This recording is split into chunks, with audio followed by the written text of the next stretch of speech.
Bonjour à tous, je suis content de partager avec vous la suite du message de dimanche matin sur cet impératif de Jésus, la prière. Je vais très brièvement rappeler ce que je disais dimanche. Dans le Nouveau Testament, les mots utilisés pour prier et pour la prière, il y a plusieurs mots en grec. Dimanche, on a parlé essentiellement du terme qui signifiait s'adresser à Dieu. Et aujourd'hui, je voudrais parler de celui qui dit supplier Dieu. Celui qui, à l'origine, sait supplier Dieu. Je fais faire quelque chose juste sur ce que Jésus utilise, à chaque fois que Jésus utilise ce mot. De la même manière, j'aimerais juste rappeler que peut-être vous avez eu l'impression que je donnais un ordre d'importance, de priorité, de valeur sur les différentes prières. Bien sûr, c'était pour faciliter la compréhension. Toutes les prières sont importantes, que ce soit la prière de reconnaissance, celle qu'on apporte spontanément à Dieu, quel que soit le motif, que ce soit le temps de prière particulier que l'on prend avec Dieu comme Jésus nous l'enseigne à travers cette prière du Notre Père.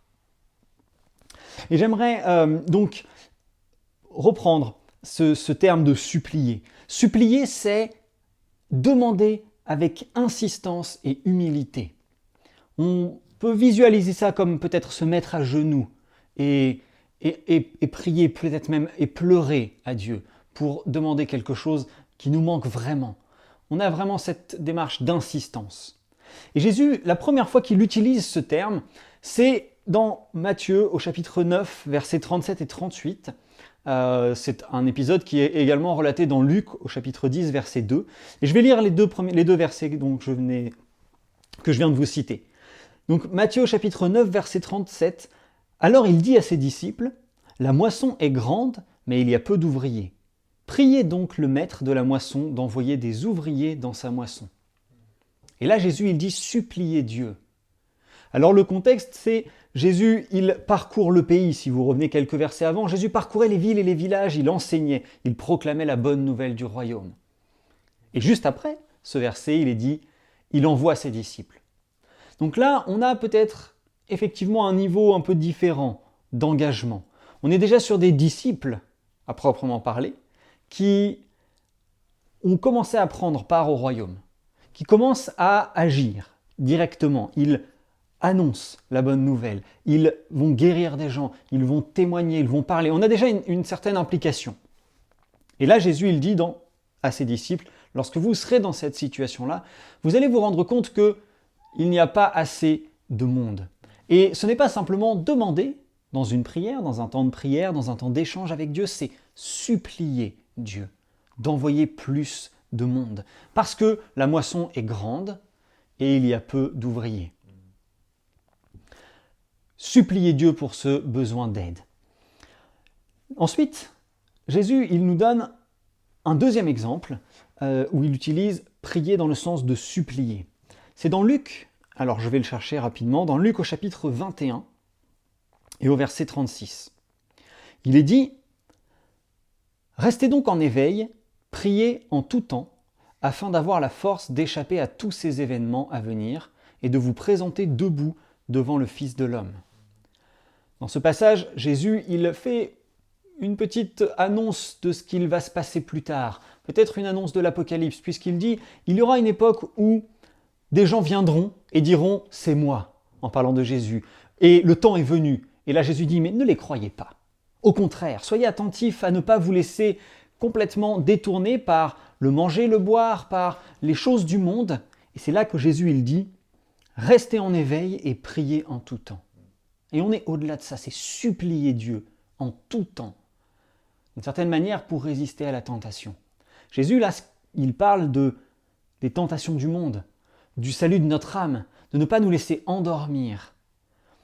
Et peut-être que vous connaissez ce verset dans 1 Corinthiens 10 au verset 13 qui dit « Vous ne serez pas tentés au-delà de vos forces ». Et c'est vrai que là, en tant que chrétien, moi je me dis « Mince, je ne suis pas très bon ». Souvent, je cède à la tentation. Mais quelle est mon attitude lorsque je suis tenté? Est-ce que j'essaye par mes propres forces de résister? Est-ce que j'écoute ma nature qui me dit « Vas-y ». Par exemple, si quelque chose se passe mal et que je veux me mettre en colère, ma nature me dit « Vas-y, éclate ». Après, ça va aller mieux. Et peut-être que moi, intérieurement, je me dis « Bah non, il faut que j'essaye de résister, il y a ce combat ». Et Jésus dit « Non, non, attends. supplie Dieu. Si à chaque fois que je suis tenté, quelle que soit la tentation, je me mets à genoux, j'arrête ce que je suis en train de faire et je me mets à genoux et je supplie Dieu, je pleure à Dieu de m'aider à résister à la tentation. On comprend pourquoi Paul dit qu'aucune tentation n'est insurmontable. Quelle est notre attitude? Une attitude de cœur, peut-être une attitude physique nécessaire quand même. Si effectivement, si littéralement vous vous mettez à genoux lorsque vous êtes tenté et vous suppliez Dieu, vous pleurez à Dieu, probablement que vous allez plus facilement résister à la tentation. Bien sûr, on est d'accord que c'est quelque chose de difficile. Ça nécessite peut-être une exigence un peu plus élevée en termes de foi et en termes d'engagement par rapport à Dieu. Mais ce n'est pas impossible. Et en tout cas, en tant qu'attitude de cœur, c'est quelque chose qui est largement à notre portée. Et j'aimerais terminer par la troisième et dernière fois que Jésus emploie ce terme de supplier Dieu. C'est un passage que l'on connaît très bien dans la Bible. C'est toujours dans Luc au chapitre 22 cette fois-ci, versets 31 et 32. Jésus il dit « Pierre, Satan vous a réclamé pour vous passer au crible comme le blé, mais moi j'ai prié pour toi, afin que ta foi ne disparaisse pas.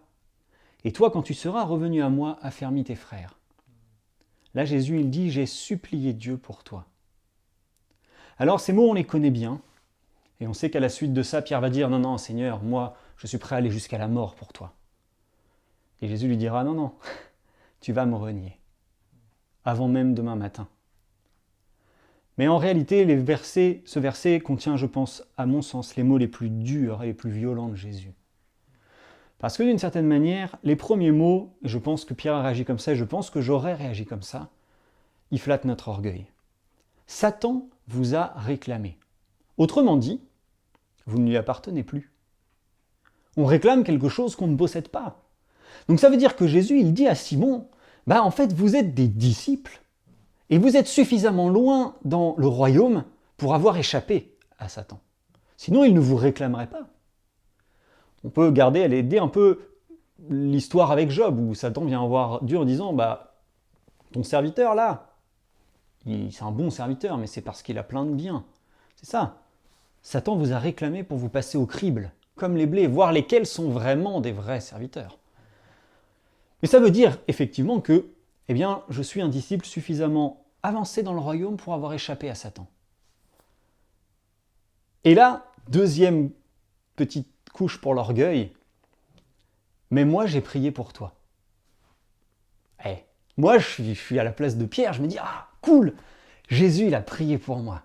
Et même, j'ai supplié Dieu pour toi. Et ça donne un peu un boost à l'orgueil. Et je pense que là, Pierre il s'est arrêté. Il n'a pas entendu le reste. Et je pense que j'aurais fait pareil. Mais Jésus derrière, qu'est-ce qu'il dit? Afin que ta foi ne disparaisse pas. Ce que Jésus est en train de dire, c'est que tu es un disciple, tu me suis, tu as échappé à Satan, tu vas être tenté et tu vas échouer. Tu vas tomber, et tu vas tomber si bas qu'il aura été nécessaire que moi, le Fils de Dieu, je supplie Dieu pour que ta foi ne disparaisse pas, pour qu'il reste un petit quelque chose. D'une certaine manière, quelle dureté dans les mots de Jésus. Bien sûr, Jésus le dit avec amour, mais pour notre orgueil humain, ça fait mal. D'un autre côté, ça prouve aussi que, nous, on n'est pas Jésus, on n'est pas capable de résister à la tentation. Et la tentation, elle viendra, et là, Jésus, il est clair. La tentation, elle viendra, et on ne sera pas forcément capable d'y résister. Mais lui, il a prié pour nous. Il a même supplié Dieu pour nous, pour que notre foi ne disparaisse pas. Soyons humbles. Soyons humbles de reconnaître que nous ne sommes qu'humains et que notre dépendance à Dieu, elle est au-delà même de ce qu'on peut imaginer. Tellement au-delà que Jésus a prié pour nous lorsqu'il était sur terre afin qu'on surpasse ces épreuves. On comprend mieux pourquoi Paul, il dit, et c'est le verset que Clayton cite dans cette petite vidéo d'introduction, ce n'est pas que j'ai déjà remporté la course, mais je cours toujours. Je poursuis toujours le but. Parce que Jésus, lui, il est beaucoup plus loin devant nous. Et après avoir dit ces mots, Jésus il dit, « Et toi, quand tu seras revenu à moi ?» Avant, tu étais un disciple qui faisait ce que je faisais.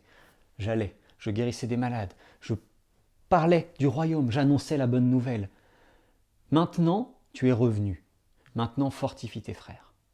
Maintenant, tu as un rôle supplémentaire. Tu vas devoir encourager les autres, les aider à traverser les épreuves. Moi, j'ai déjà prié. Moi, j'ai déjà supplié Dieu. Et si tu restes fidèle, ta foi ne disparaîtra pas complètement, même si tu traverses les pires épreuves du monde. Mais maintenant, toi qui as réussi à surmonter cela, tu as un rôle de plus. Fortifie, encourage. Bien sûr, cette étape, d'une certaine manière, seul Jésus pouvait l'accomplir. Seul Jésus pouvait avoir la foi et l'expérience de prière pour supplier Dieu pour notre âme. Mais sachant cela, soyons sages et humbles de ne pas nous croire au-delà de toute tentation. Et soyons sages et zélés dans l'encouragement des autres. Et soyons aussi compréhensifs auprès de ceux qui sont dans les difficultés. Nous allons ou nous sommes passés par des difficultés, par la tentation. Jésus est passé par la tentation, lui il a résisté. C'était Jésus. Nous, probablement que ce sera plus difficile. Mais une fois qu'on a traversé l'épreuve, on a toujours un rôle. Et c'est aussi un des miracles de l'Évangile. Même si on est tombé très bas, et Paul était très bien placé pour ça, il a persécuté les chrétiens, il était très bas. Il a toujours un rôle derrière. Il a été utilisé. Tu as toujours un rôle dans le plan de Dieu, quel que soit l'échec que tu as pu subir après une tentation. Voilà ce qui conclut cet impératif de Jésus, prie. J'espère que vous avez pu voir l'importance de prier, les différentes formes de la prière. Et vous pouvez vous renseigner, il y a de nombreux livres qui parlent de la prière. J'aimerais terminer par la prière justement, et j'espère que vous avez pu être encouragés par ces quelques partages. Seigneur, je te remercie de ce que tu es si bon envers nous. Merci pour ce sacrifice que tu as fait de manière volontaire, librement. Merci parce que tu as prié pour nous, parce que tu as cherché à nous garder près de toi, à nous protéger. Mais merci aussi parce que tu sais que on est faible et qu'on va tomber. Merci parce que tu nous pardonnes et parce que tu es toujours prêt à nous demander de nouveau de te servir, même si on a échoué. Je te prie pour mes frères et sœurs et pour tous ceux qui vont regarder ce message, et je te prie vraiment d'encourager, de permettre que les épreuves ne soient pas un point final, mais une étape dans leur vie avec toi. Merci encore pour tes enseignements et toutes les merveilles que l'on peut trouver dans ta parole et dans la Bible, Seigneur. À toi soit la gloire. Amen. Soyez bénis.